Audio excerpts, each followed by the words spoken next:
Welcome to our video of how to use OrgSync to connect with service learning students here at Seattle University. First, I'd like to say that there are a lot of options that OrgSync has to offer versus using eServe. So if it seems like there is a lot of information, it's just because there are a lot more options to involve and engage students as well as faculty through OrgSync. So when you first get invited to join your portal on OrgSync, you will receive an email that looks like this. For this training, I will be using a test portal that I have created just to give you all a sense of what navigating your own organization's portal will look like. So first, you'll receive an email asking you to join your organization's portal. You will click on the Accept and Join button, which will take you to the OrgSync website. To get started, you'll just enter your information. I'm going to put my information in as honor partner just so I can keep my information separate.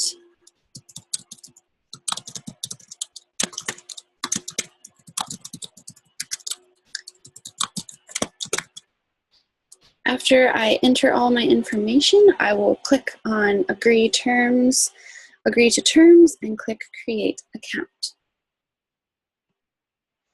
This will take you to your organization's portal for the first time. I'm going to switch now to using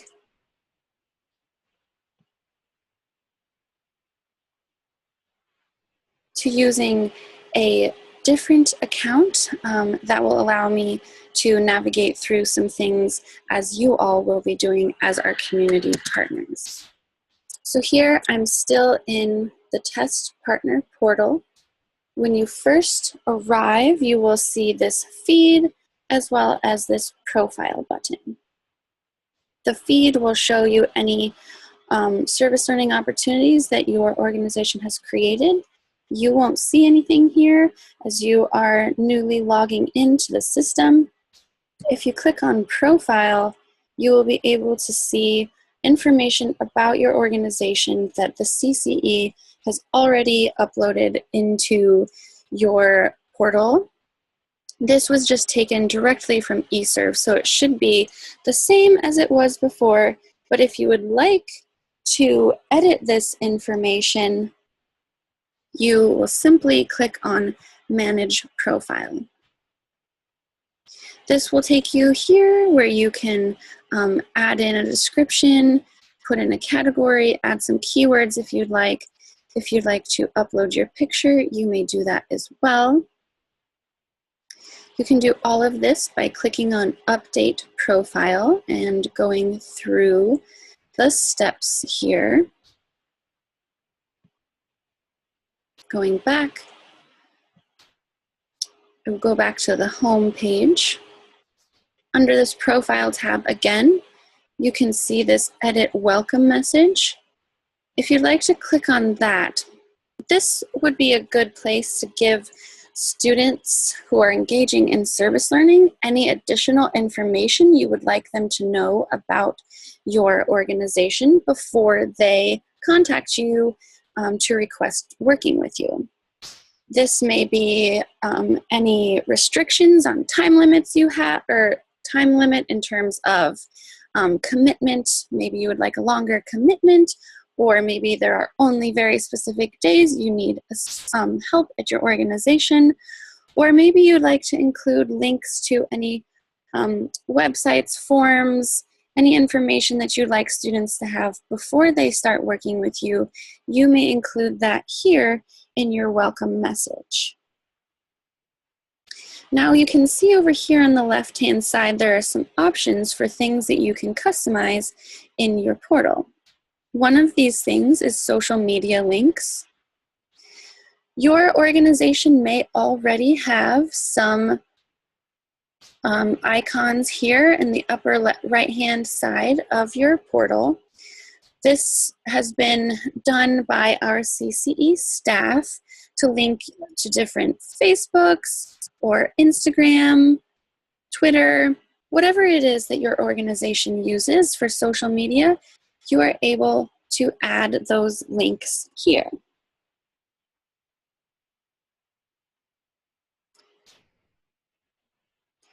So editing your portal's profile is much different than setting up your personal profile, which you can do here by clicking on your own name in the upper right-hand corner of the screen.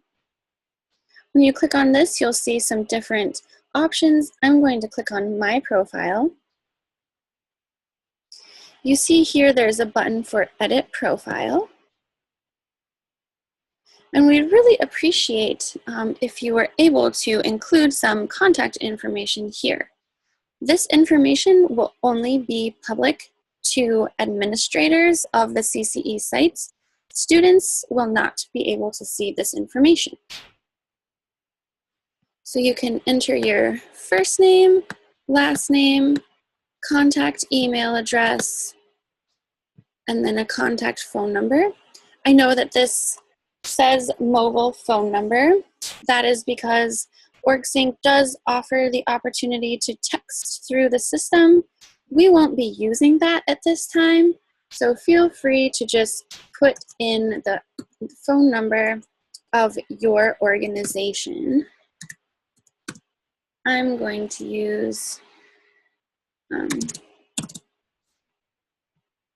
random phone number. Don't worry about the mobile provider. Click Continue. You'll be brought to this Seattle University profile page. This will ask you a lot of questions that might not be pertinent to a community partner's profile. This is because the profile setup is the same for every user of OrgSync, which includes faculty, students, and other staff members. So just put in whatever information is pertinent. So university partners will use 1, 2, 3, 4, 5, 6, 7 for an ID number. Hometown, as I said, this is the same for students as well as community partners. So if in here you just want to put Seattle, feel free to do that. For these required questions, mostly not applicable. If you'd like to include your pronouns,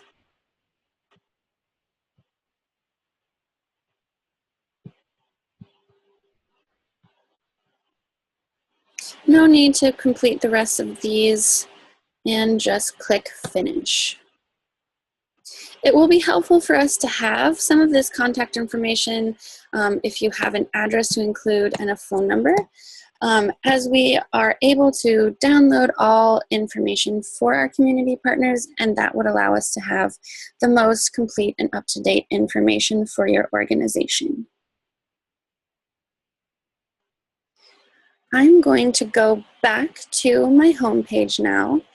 To get back to your portal's homepage, you can always click on My Memberships or this people icon at the top right of your screen. This will show you all of your memberships, and you can just click on your portal. You can also use the search bar at any time to find your organization's portal. Now that I'm back here, I'd like to just mention a couple more things about the home screen. You are able to see home, people, events, files, and involvement. Students are only able to see home, events, home, files, and involvement.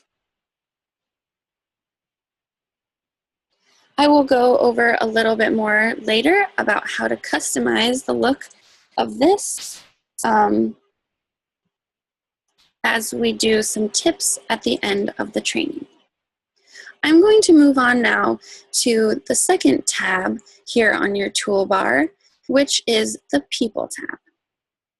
When you click on this, you will be able to see all of the people that are a part of your portal. As the administrator, you have permission to invite people to your portal.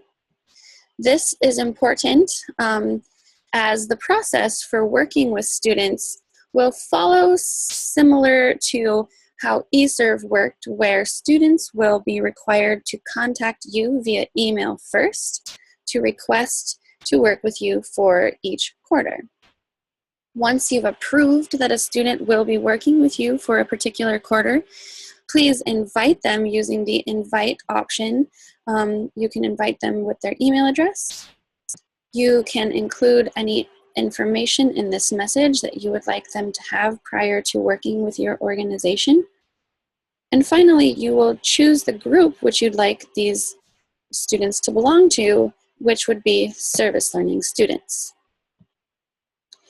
Please note that there are options here in the groups, one of them being administrators. And this is where you can invite others to be a part of your portal in times of transition, or if there's another person at your organization who also works with service learning students, you can invite them as an administrator here.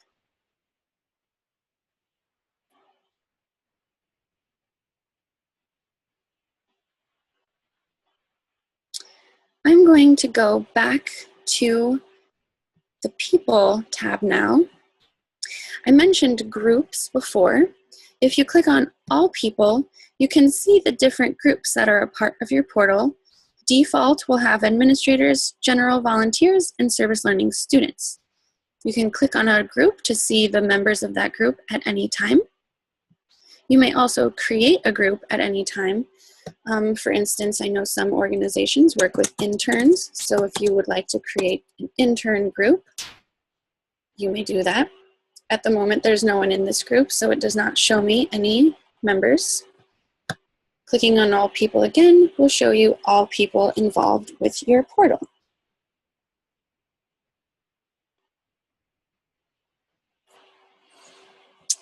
I'm going to move on to the Events tab now. This tab will be the way that you create all service learning opportunities for each quarter. The first thing that you will do to create a service learning opportunity is click on the Create an Opportunity button. Now, creating an opportunity will be the same thing as previously done, where you would send your position description to Bonnie, who would then create the opportunity in eServe. Now you will be the ones creating all of the opportunities. So the process is fairly simple. You'll just need to enter a title.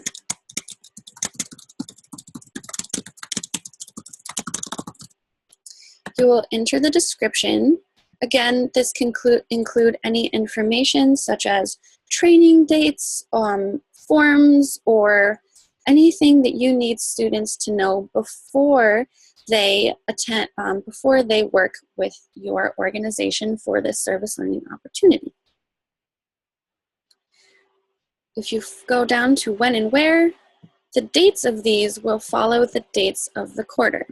So fall quarter for this year is September 21st to technically December 3rd. For all service learning opportunities, you will always click Ongoing under the Repeating option. This will take away the date and the time option. If you're creating a general opportunity, you can click Daily, or if it repeats daily, or maybe you have a weekly opportunity, and that will give you the options to say when it is repeated. But again, for all service learning opportunities, it will always be ongoing. You can include the address and location of where the service opportunity will take place. If you want to upload a picture. For service learning, include the number of volunteers that you would like to work with for that quarter. This is up to you. It might be nice for students to be able to see who's volunteering with them. Finally, you will see this checkbox. If you have an opportunity that you would like to share with the broader Seattle community of students, you may check this box. For service learning, you won't need to, but if you have an opportunity that is both service learning and general, you can be included on the general opportunities calendar for the Center for Community Engagement. Then you will click Opportunity. This will take you to this page where you see several different options. Again, if it's service learning, simply click the first one. If you do have an opportunity that you would like to provide to the general community of Seattle U, you can click this one as well. If it's only a general volunteer opportunity, you can only click this one. If you have any other events that you would like the Seattle University community to know about, you may click Other. I'm going to leave this as a service opportunity. If you click Finish, Save and Finish Later, this will not be submitted to any CCE administrator to approve it. Only by clicking Continue will this allow you to finish and submit your opportunity. At this point, you have the opportunity to go back and edit any of the information included in the opportunity details. And finally, you'll click Finish. At this point, you do also have the option to go back and edit any of the details from your opportunity. And now your opportunity has been submitted to the CCE staff for approval. During this process, the CCE staff will simply check your opportunity for correct dates and information and be adding an agreement for students to these opportunities. You'll see up in this corner that there is an option for notifications. You will be notified at any point when you submit a request for a learning opportunity, and you will also be notified when this opportunity has been approved. I'm going to go back to my portal now. Once your opportunity has been approved, you will be able to see that in the ongoing events option here. You will see that I have 2 pending opportunities here and 1 that has been approved that I submitted prior. I'm going to click on this now and show you how to duplicate the opportunities for the next quarter. So if you have a service learning opportunity that's essentially going to be the same the next quarter as it was for the one you're currently in, you can simply click on the opportunity as I just did, which will take you to this page. On the left-hand side, you will see the options for different tools that you have. If you would like to duplicate the opportunity, so the opportunity is essentially the same, you'll click on Duplicate, which will take you back to this page where you have the option to update or change any information in the title or description. The main thing we want to do here is change the dates to reflect the next quarter.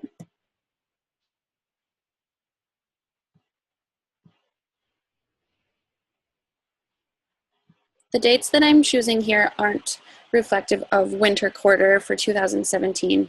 It's just an example. If you need to update the number of volunteers you're looking to have, click Create Community or Opportunity and simply follow the process again. This will submit another request to be approved and you will be notified when that has happened.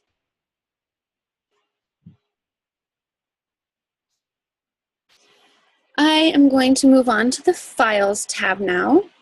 Under Files, you are able to upload anything that you usually require students to fill out. So this might be an application, this might be something for a background check, any forms that you share with students that you have them fill out and send back with you can be uploaded here.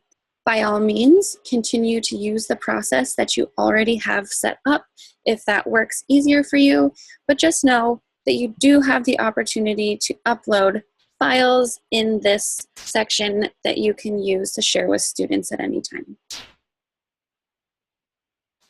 Finally, we are going to go to the Involvement tab.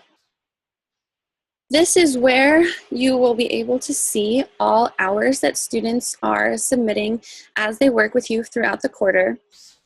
In eServe, typically hours were logged all at one time. Hopefully, students now will be uploading hours due to individual service times. So hopefully, students will be doing this as they go along. If you would like to see simply only your service learning students, you can use the group function here on the left. Click service learning students, and you will only see the students who are service learning students and be able to see which students have hours that need to be approved. To approve these hours, you can click on View Details. You can see previously approved hours here, and you can also see pending hours that need to be approved here. You can simply click Approve or Deny, whichever one is applicable. And there you go.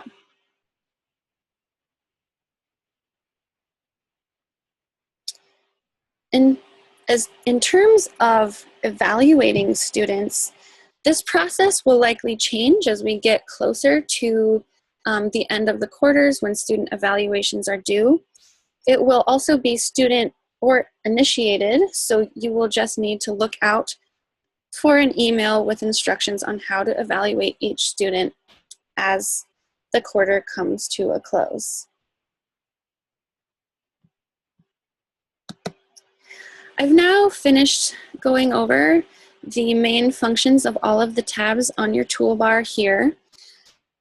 Now I'd like to just add a couple of tips that I think will help you use OrgSync more efficiently. So as we noticed before, you receive notifications up here in your profile tab. Anytime you have a notification, it will show up here. You do receive notifications by default on a lot of things that happen in OrgSync. So if you'd like to change that at any time, you can use the Settings tab in your profile area. This will take you to Notification Settings. Notifications are also sent to your email, which can be great if you would like to know when your opportunities were approved, if students join your portal, etc. But you can also choose which ones you'd like to see only in OrgSync or which ones you'd like sent to your email. If you're interested in receiving texts, you can set that up as well. I have chosen to receive all of my notifications in OrgSync, but you can customize this to fit your own needs.